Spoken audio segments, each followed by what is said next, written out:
बड़ी तान मान के साथ की जाती है। क्या यात्रा करेगा और क्या खाना खाएगा? तो यहाँ होटल बहुत बड़े महंगे थे। देखते मेरे पीछे गुरुद्वारा है।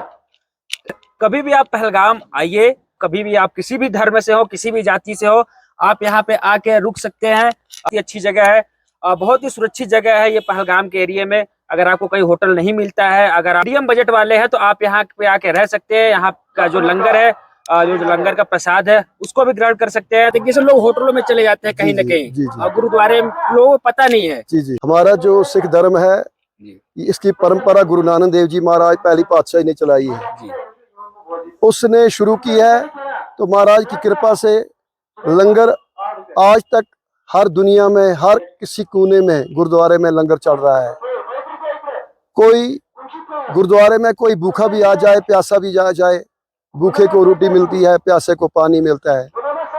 तो बात एक है कि जो भी यहाँ आता है, खासकर जो यात्रा करने के लिए यहाँ टूरिस्ट जाते हैं, उनके सेवा बड़ी तान मान के साथ की जाती है।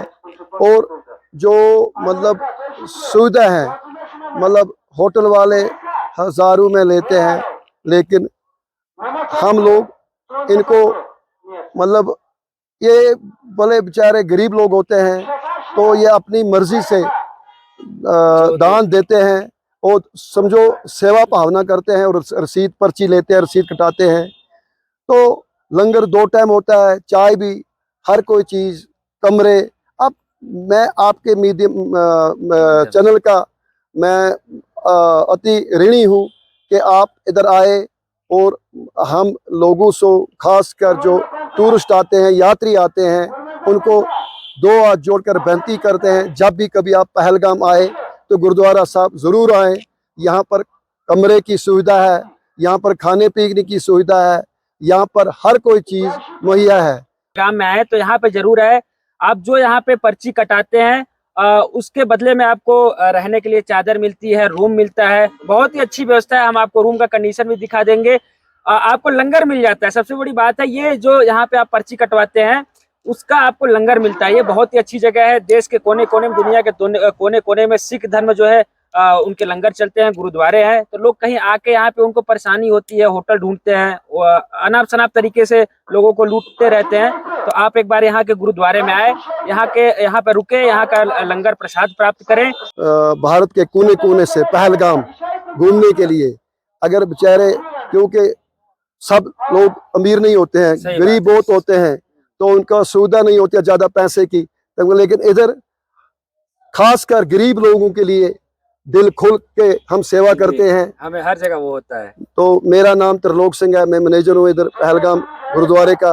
कमेटी जो हमारी डिस्ट्रिक्ट कमेटी है, गुरुद्वारा प्रबंधक कमेटी, उन्होंने मुझको यहाँ पर मतलब इस काम की जिम्मेदारी रखी है। पर मैं कमेटी का भी शुक्रिया करता हूँ कि जिसने लंगर की मतलब जो रसद होती है, मतलब चाहे अनंतनाग से लानी पड़े, मटन से लानी पड़े, मतलब कहीं भी से भी लाने पड़े, हमको किसी चीज़ की कोई कमी नहीं होती है। लंगर, मैं कहता हूँ कि ये सब गुरु ग्रंथ साहब का, गुरु नानक देव जी महाराज का, हमारे गुरुओं की देन है कि जो हम आप लोगों की सेवा कर रहे हैं। बाकी धन्यवाद। सर पंजाब से, करतारपुर से जी। तो आप ये गुरुद्वारे में कैसे पहुंचे सर? मैं तो आया था सर यात्रा पे, छड़ी मुबारक की यात्रा पे जी। तो रहने की व्यवस्था यहाँ मैं पता किया तो यहाँ होटल बहुत बड़े महंगे थे। खाना बढ़िया, घर जैसा खाना बढ़िया मिलता है, खाना जैसे घर पर खाते वैसे ही है। रहने के कमरे अच्छे हैं, साफ सुथरे हैं, कोई दिक्कत नहीं है। और पैसे भी अपनी मर्जी से दो, चाहे आप दो, चाहे ना दो, चाहे कम दो, जो मर्जी करो, पैसे कोई दिक्कत नहीं। जीवन में मैं पहली बार यहाँ पर आया हूँ। दिल्ली से जम्मू, जम्मू से अनंतनाग, अनंतनाग से पहलगाम, और यहाँ आकर तो मतलब स्वर्ग के नज़ारे हो रहे हैं। और चलिए, ये तो प्रकृति की बात हो गई। गुरुद्वारे के लिए आप क्या कहना चाहेंगे? जैसे कि गुरुद्वारे में हम भी रुके हैं, आप भी रुके हैं, दूर दूर से अगर लोग आए तो जैसे महंगे महंगे होटलें होते हैं, लोग का बजट भी नहीं होता, फिर भी रहना पड़ता है।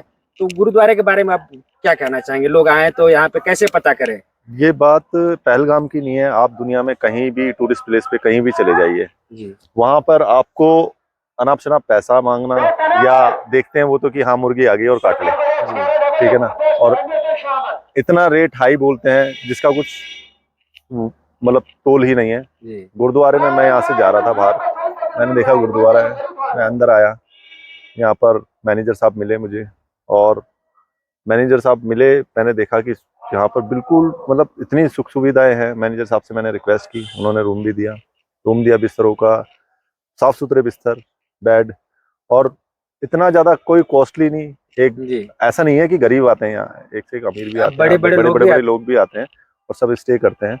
गरीबों के लिए ये कभी कोई डिमांड नहीं, किसी ने कुछ कह दिया ठीक है भाई इतना है इतना ठीक है, कोई ऐसी डिमांड नहीं। और सबसे बड़ी बात कि यहाँ से जाने के बाद अगर आप बाजार में खाना खाओगे, एक गरीब आदमी डेली 1000 रुपए का खाना खाएगा, 500-600 रुपए का खाना खाएगा, तो क्या यात्रा करेगा और क्या खाना खाएगा।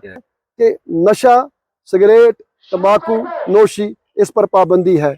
इस पर मैं मतलब उन लोगों को हाथ जोड़ता हूँ कि जो तंबाकू नशा पीते हैं, अगर वो आना चाहते हैं ठीक है, वो बाहर क्या करेंगे, हमको उसके साथ कुछ नहीं है, मगर कुल्ली करके मुंह हाथ धोकर मत्था टेके रात को भी रह सकते हैं, लेकिन कमरे में, ग्राउंड में, किसी जगह गुरुद्वारे में तंबाकू नोशी नहीं होनी चाहिए। आप ये एक बार तुम्हारे नहीं है। चारों तरफ से दिखा दीजिए, कितना खूबसूरत घाटियों के बीच में ये गुरुद्वारा है, बहुत ही अच्छी जगह है। तो मेरा भी आप लोगों से रिक्वेस्ट है कि आप लोग जब यहाँ पे आए तो नशे से दूर रहें। लेकिन बाहर जो भी करना बाहर करके आए, गेट पे ही आपको हाथ मुंह धुलने का है, वो धुल के आए, संतों के बीच में रहे, यहाँ पे ज्ञान प्राप्त करें।